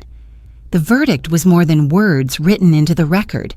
It was Richard's final promise, honored and complete, and it was mine to carry forward. The mansion was quiet again, as if the very walls had exhaled after weeks of holding their breath. The trial was behind me, the verdict final, and yet the silence of the house felt heavier than before. Richard's portrait watched me from the great hall, his calm eyes reminding me that dignity had been preserved. But victory did not erase the ache of loss. It only carved out a new space inside me where both relief and sorrow coexisted. I spent the evening walking through the rooms, my hand trailing along the woodwork, listening to the faint hum of memory that lingered in every corner. The trust had saved me, but it had not saved Ezra from himself. I wondered if Richard would have grieved or raged to see his only son so undone. Perhaps both. As for me, I felt the weight of motherhood pressing harder than the gavel had. Night settled in, soft at first, then darker as the lamps flickered to life across the mansion. I sat in the parlor, with a cup of tea cooling in my hand, staring into the quiet glow of the fireplace. The flames moved gently, casting shadows that seemed to stretch longer than they should. I had almost drifted into a kind of numb peace when it came. The knock. It was not loud, not insistent, just 3 firm raps against the heavy oak of the front door. The sound echoed down the hall, breaking the stillness. I froze, my cup trembling in my hand. I knew before I rose who it would be. There are knocks a mother knows, even when her heart begs her to be wrong. I walked slowly to the door, each step weighted with memory. When I placed my hand on the cold brass handle, I paused, my breath caught in my throat. Another knock followed, softer this time, almost pleading. I opened the door just enough to see him. Ezra stood there, shoulders slumped, his face gaunt under the porch light. The arrogance he had carried into every room was gone. His eyes, once sharp with entitlement, were hollow, rimmed with red. He looked not like the man who had shouted at me in court, but like a boy who had lost everything. For a fleeting moment, I saw the child who used to run down these very steps, laughing, his arms stretched wide for me to catch him. "Mother," he whispered, his voice cracked and thin. "Please, I have nowhere else to go." The words pierced me deeper than any headline, deeper than any accusation he had hurled. My hand tightened on the door, the wood pressing into my palm. Behind him, the night stretched wide and empty, and I could almost feel the weight of the debts and shame pressing down on his shoulders.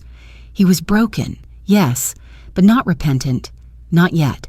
His eyes begged for shelter, not forgiveness. I wanted to pull him inside, to wrap him in the warmth of the house, to tell him that despite everything, he was still my son. But then, I remembered the funeral, his voice echoing through the sanctuary as he declared I had nothing, that the mansion was his. I remembered the courtroom, the venom in his words, the way he called me a manipulator, a fraud, unworthy of what Richard and I had built. I remembered the years of indulgence, the lies, the debts, and the betrayal that cut deeper than any wound.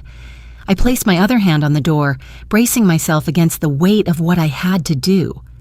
"Ezra," I said softly, my voice steady though my heart shook, "this house is not a refuge from the choices you made. It is not a shield from your debts, nor a prize for your pride. It is a legacy your father built, and you dishonored it." His eyes widened, his lips parting as though to argue, but no words came. The silence between us stretched long, broken only by the whisper of the wind through the rose bushes outside. For a moment he pressed his hand against the doorframe, his fingers trembling.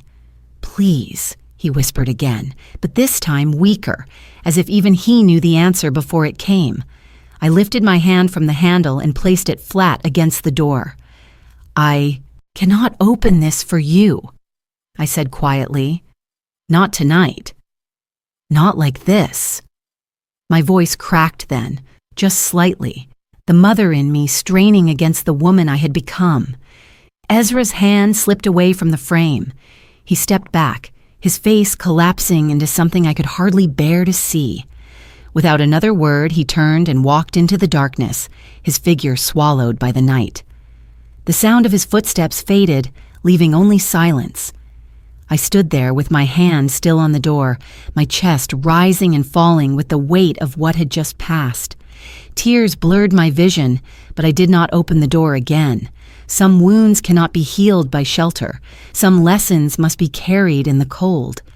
When I finally stepped back, I whispered to the empty hall, "Richard, I hope you understand. I hope he will too." Someday the house was silent, but I felt its walls hold me steady as I turned away. I walked back to the parlor, the fire still glowing softly. I sat in Richard's chair, pulling a shawl around my shoulders, and let the warmth seep into me. The night outside was dark, but inside I remained firm, steady, unbroken. Ezra had knocked, and I had answered in silence, not cruelty. That silence would echo longer than any word I could have spoken. The days after Ezra's knock passed in a strange kind of quiet. The house seemed to hold its breath, as if even the walls knew something final had closed that night. I moved through the rooms without fear now, without the gnawing dread that had haunted me since Richard's funeral. The trust had held, the verdict had been delivered, and the mansion was safe. Yet what lingered was not triumph, but something gentler, something like release. I woke one morning with the decision already in my heart. Richard's legacy was more than stone walls and carved wood. It was meant to be alive, to reach beyond bloodlines that had turned brittle with greed. So I sat at Richard's desk, the same desk where the trust had been spread open, and drafted the first papers for what I called the Whitmore Foundation. Its purpose would be simple but profound: to preserve, to protect, and to give. Education for young people burdened by the mistakes of those before them. Housing for widows left adrift in silence. Gardens for communities that had forgotten beauty. Richard had always said the mansion should be a place of life, not merely a monument. Now it would become exactly that. Dalton helped me file the documents. Helen smiled when I told her, her eyes soft with approval. "You're not just surviving, Zara," she said, resting her hand on mine. "You're creating." That's the difference between living in grief and living in strength. Lily clapped her hands in delight, already eager to volunteer her time, her youth blending with my resolve like sunlight across old stone. For the first time, I felt the mansion breathe again. One evening, as the sun bled orange across the horizon, Dalton brought me a smaller folder, one I had not seen before. He handed it to me gently, his eyes solemn. "Richard left this with me as well," he said. My hands trembled slightly as I opened it.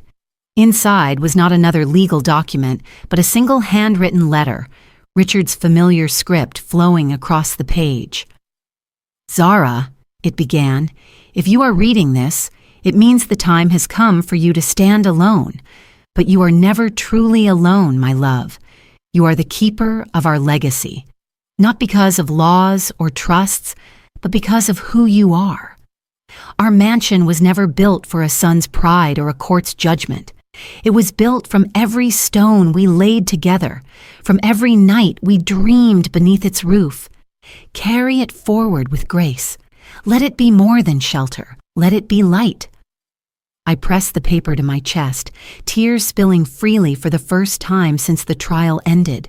Not tears of fear or humiliation, but tears of gratitude, of love that endured even past death. Richard's voice filled the silence of the room, steady as ever, reminding me that the battles I had fought were not only for myself, but for the legacy we shared. At the next community gathering, held in the Great Hall, I opened the doors of the mansion wide. Neighbors, friends, and even some who had once whispered against me walked through, their faces softened by curiosity and reverence. I stood before them, not as a widow guarding wealth, but as a woman offering renewal. I announced the Whitmore Foundation, and as I spoke, I saw eyes widen, lips tremble, shoulders relax. The mansion no longer belonged only to the Whitmores. It belonged to the future. As the guests filtered out, one elderly man paused at the doorway. He had been at Richard's funeral, though I had not spoken with him then. He looked at me with quiet respect and said, "Richard would be proud of you." The words sank deep, carrying both comfort and confirmation. I smiled softly, my heart swelling with a peace I had not known for years. Later that night, I walked through the gardens alone. The roses glowed pale under the moonlight, their fragrance mingling with the cool night air. I touched one bloom gently, its petals soft beneath my fingers, its thorns sharp but honest. It reminded me of life itself, Pain and beauty bound together, inseparable, each giving meaning to the other. I whispered to the night, "Richard, we did it. Your legacy lives." And so do I. As I returned to the mansion, I paused at the door, the same door where Ezra had once knocked in desperation. I placed my hand flat against the wood, feeling its solid strength. I did not regret closing it that night. Some doors must remain shut until the person on the other side chooses to change. Whether Ezra ever would, I did not know. But I had chosen my path, and it was no longer chained to his. Inside, the fire in the hearth burned low, casting a golden glow across the hall. I sat in Richard's chair one last time, folding his letter carefully and placing it beside me. The house no longer felt like a battleground. It felt like a sanctuary again. And I, no longer just a widow or a victim, felt like someone reborn. The silence that once weighed on me now felt different. It was no longer empty. It was full. Full of memory, full of strength, full of possibility. I closed my eyes and let it wash over me, steady and healing. The woman I had been at Richard's funeral was gone. In her place stood someone new, someone tempered by grief, betrayal, and resilience, someone who had learned that even the quietest voice could carry the weight of justice. This was my silent rebirth.